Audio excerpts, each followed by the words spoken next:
सुबह का वक्त था। एयरपोर्ट पर आज काफी चहल पहल थी। वही एक आदमी अपना पासपोर्ट चेक करवाने के लिए जाता है। सब कुछ नॉर्मल ही लग रहा था, पर पता नहीं अचानक से दो लड़कियां आउट ऑफ द ब्लू वहां दाखिल हो जाती हैं और इस आदमी के नोज पर एक वेट क्लॉथ रब करके भाग जाती हैं। दिखने में ये उतना खतरनाक तो नहीं लग रहा था, लेकिन ये कोई आम वेट क्लॉथ नहीं था।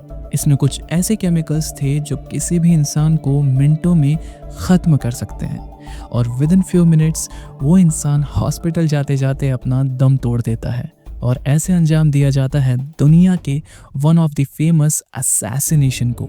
और ये कोई आम आदमी नहीं था, ये था the wanted dictator of north Korea, Kim Jong नाम।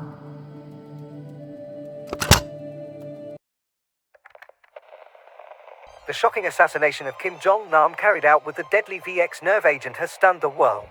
Tensions rise in Asia. North Korea lashes out at Malaysia, demanding an end to what it calls a sinister investigation into Kim Jong-nam's death. Kim Jong-nam. Kim Jong-nam. Kim Jong-nam.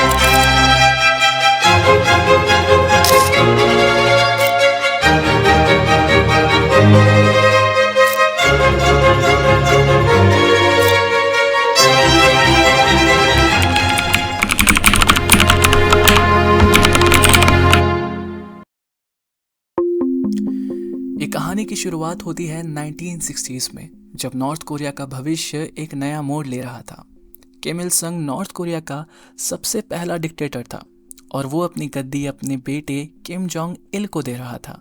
अब चूंकि ये आदमी आगे चल के Kim Jong Un का father बनता है, तो हम इसे किम जोंग 2 कहेंगे। तो उस वक्त नॉर्थ कोरिया में एक एक्ट्रेस सोंग हाय रिम उन दिनों काफ़ी पॉपुलर थी। वो और किम जोंग 2 कॉलेज के दिनों में एक साथ पढ़ते थे, लेकिन अब सोंग हाय रिम की शादी हो चुकी थी, मगर किम जोंग 2 को उनकी फिल्में और गाने बहुत पसंद थे। फिर जब किम जोंग 2 नॉर्थ कोरिया के आर्ट्स एंड कल्चर का हेड बनता है, अचानक से सोंग हाय रिम का करियर स्काई रॉकेट होने लग जाता है। धीरे धीरे उन दोनों के बीच की नज़दीकियां बढ़ती हैं और इसी बीच सोंग हाय रिम और किम जोंग 2 की प्रेम कहानी की शुरुआत होती है। पर यह बात किम जोंग 2 अपने फादर किम इल संग से छुपाना चाहता था, क्योंकि किम इल संग इन सब चीज़ों के लिए बहुत स्ट्रिक्ट रहता था। उसके लिए ये प्राइड का सवाल था। वो नहीं चाहता था कि शाही रॉयल फैमिली का कोई भी मेंबर किसी भी तरह के अफेयर्स में इंक्लूड हो, और वो भी तब जब लड़की ऑलरेडी शादीशुदा हो। लेकिन किम जोंग 2 इस रिलेशन को सीक्रेटली कंटिन्यू करता है और फिर किम जोंग 2 सोंग हाय रिम को उसके पति को तलाक देने के लिए फोर्स करता है और तलाक हो भी जाता है। फिर 10th में 1971 में सोंग हाय रिम किम जोंग 2 के बेटे किम जोंग नाम को जन्म देती है और यहाँ एंट्री होती है किम जोंग नाम की।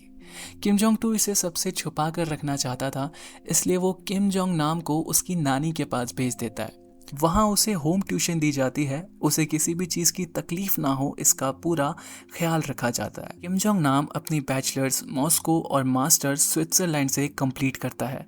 उसकी अंग्रेज़ी और फ्रेंच अब काफ़ी स्ट्रॉन्ग हो चुकी थी और कहीं ना कहीं वो वेस्टर्न कल्चर से हैवीली इन्फ्लुएंस्ड भी लगता था।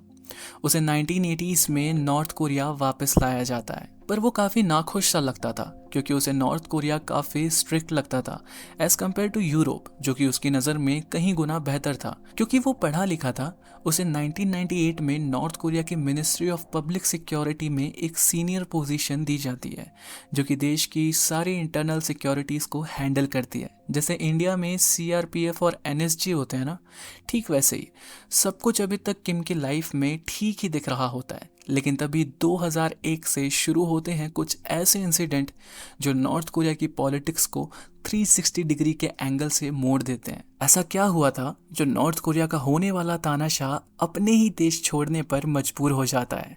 बताऊंगा आपको अगले वीडियो में। नेक्स्ट वीडियो की लिंक आपको पिन कमेंट और एंड स्क्रीन पर मिल जाएगी। और अगर आपको ये वीडियो पसंद आई तो सब्सक्राइब करना ना भूलना, क्योंकि ये कहानी अभी ख़त्म नहीं हुई है, पिक्चर अभी बाकी है।